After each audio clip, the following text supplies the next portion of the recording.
Всем привет, с вами Романчес. Совсем недавно прошел тематический турнир среди шахматных движков на Chess.com, посвященный гамбиту Блэкмора-Димера. Победителем этого турнира стал Stockfish, который, кстати, не потерпел ни одного поражения. Второе и третье место между собой поделили Dragon и Lil Chess Zero. И сегодня мы разберем одну из лучших партий Stockfish на этом турнире против Скунера. Итак, начнем. Stockfish играл за белых, Скунер за черных. Начальные ходы были сделаны по дебютной книге. Здесь самое принципиальное у нас взятие — это конь f3, который является самым сильнейшим. Есть также довольно интересный вариант с ферзь f3, с помощью которого можно установить опасную ловушку для черных. Видео по данной ловушке будет доступно по подсказке в правом верхнем углу. Развивает слонов Stockfish. И после конь c6 отвечает a3. Важный ход. Не пускаем коня на b4. Кроме того, избегаем всяких неприятных связок.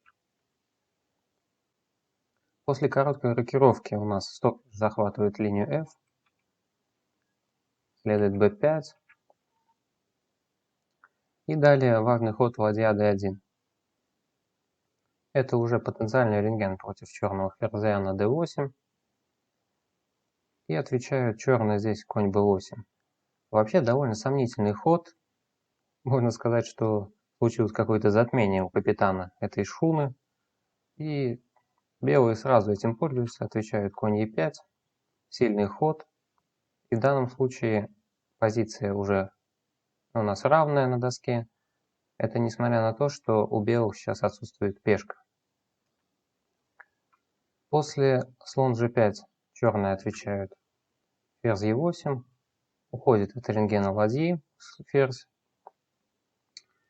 И если бы после слон g5 черные попытались скинуть этого коня, после разменов пришлось бы отходить конь d7. И у нас получались такие неприятные связки для черных. А если отойти конем на e8, то и вовсе после слона h7 шах черный ферзь теряется и игра для черных заканчивается. Поэтому после слон g5 ферзь e8, ладья f4. Готовит сдвоение ладей Stockfish. Кроме того, возможно, перекинет ладью на линию h. h6 отвечает Скунер. Пытается как-то понизить атакующий потенциал белых. Приходится размениваться на f6. И ладья f1. Давление по линии f значительно увеличивается. Между тем у нас черные просто начинают бесцельно плавать фактически. После ладья c8 отвечает Stockfish b4. Предотвращает у нас проведение c5, после которого черные фигуры могли бы получить некоторую активность. Ферзь h3. Сейчас уже практически все фигуры, кроме коня на c3, только он еще не прискакал в резиденцию короля, все они уже готовятся к атаке на королевском фланге. Тучи над черным королем сгущаются.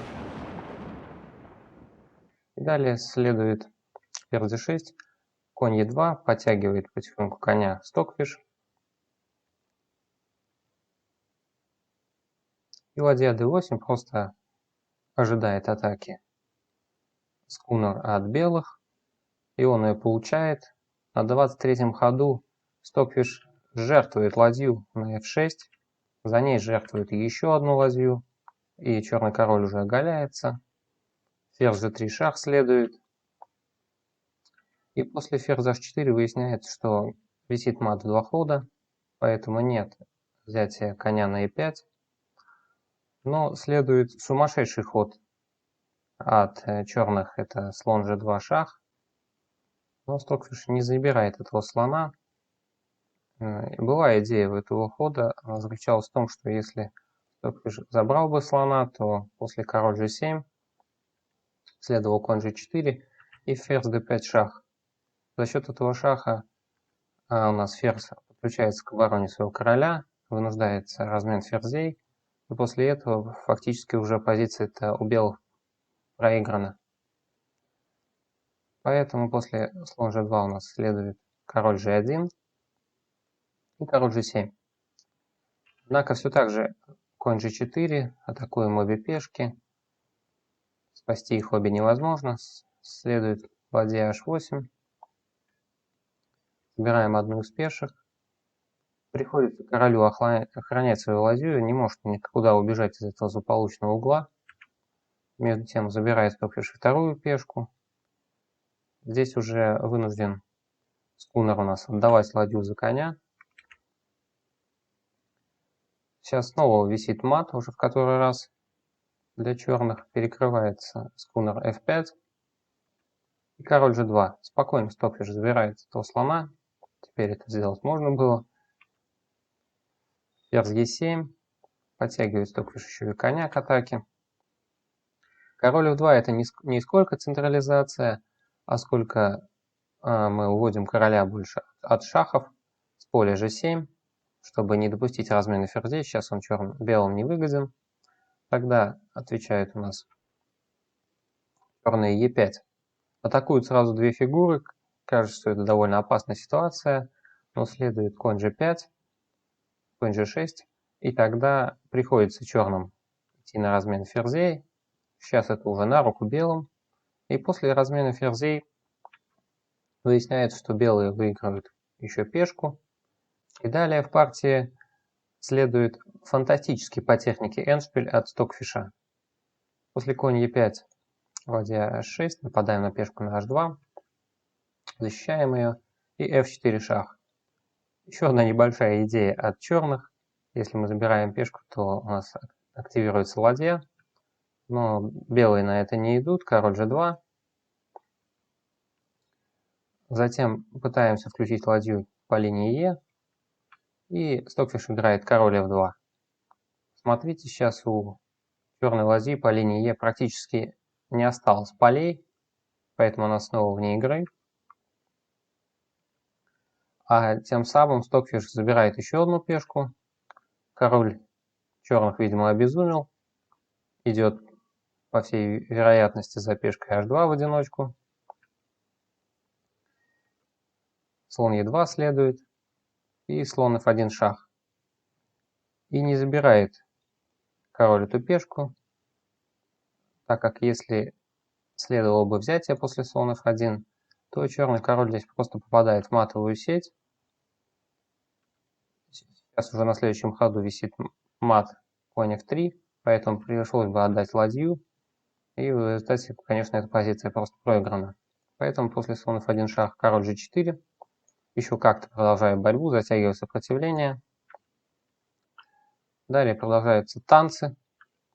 Пешка h у нас мчится ферзи. И следует здесь ладья b8. Пытаются по линии b подключить скунер ладью. Не годилось после h4.